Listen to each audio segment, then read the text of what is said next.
seruan-seruan yang mempertanyakan kenapa orang yang punya track record tidak baik di KPK, integritasnya dipertanyakan, masuk dan diloloskan oleh pansel. Tapi pansel waktu itu mengatakan tidak ada catatan di KPK.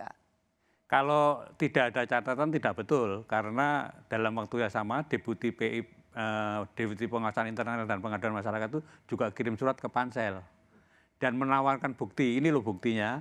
Silakan kalau mau lihat bukti datang ke KPK.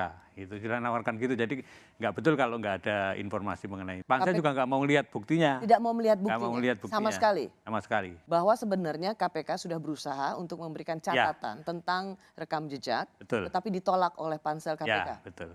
Menurut Pak Agus itu apa yang terjadi waktu itu? Ya, kalau pemilihan komisioner ini kan bobot politiknya kan kuat sekali. Jadi saya meyakini kalau pengaruh politiknya lebih kuat dibanding dengan masukan dari Deputi PIPM. Bobot politiknya? Ya, Berarti waktu itu memang ada titipan? bisa jadi. Pada masa Pak Agus Raharjo menjadi ketua KPK dan Deputi Penindakan waktu itu Pak Firly Bahuri memang terbukti melakukan tindakan pelanggaran etik berat, Pak Agus tidak sempat memberikan sanksi, padahal Pak Agus punya otoritas untuk itu, tetapi sudah keburu ditarik oleh Mabes Polri. Maksudnya waktu itu memang Mabes Polri ingin menyelamatkan Firly Bahuri? Ya saya pikir bukan hanya Mabes Polri mungkin ya, banyak pihak yang terkait dengan politik pada waktu itu juga mungkin berkepentingan terhadap itu. Jadi tidak satu-satunya mungkin Mabes Polri itu, banyak pihak juga.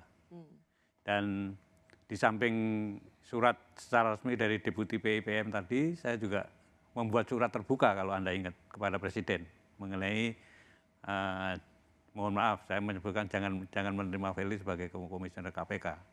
Jadi itu surat terbuka itu dibaca banyak orang pada waktu itu. Ya, jadi Pak Agus Raharjo sendiri selaku Ketua KPK periode sebelum Pak Firly Bahuri sempat menulis surat kepada Presiden. Ya, surat terbuka. Surat terbuka bahwa jangan memilih Pak Firly sebagai pimpinan KPK. Ya.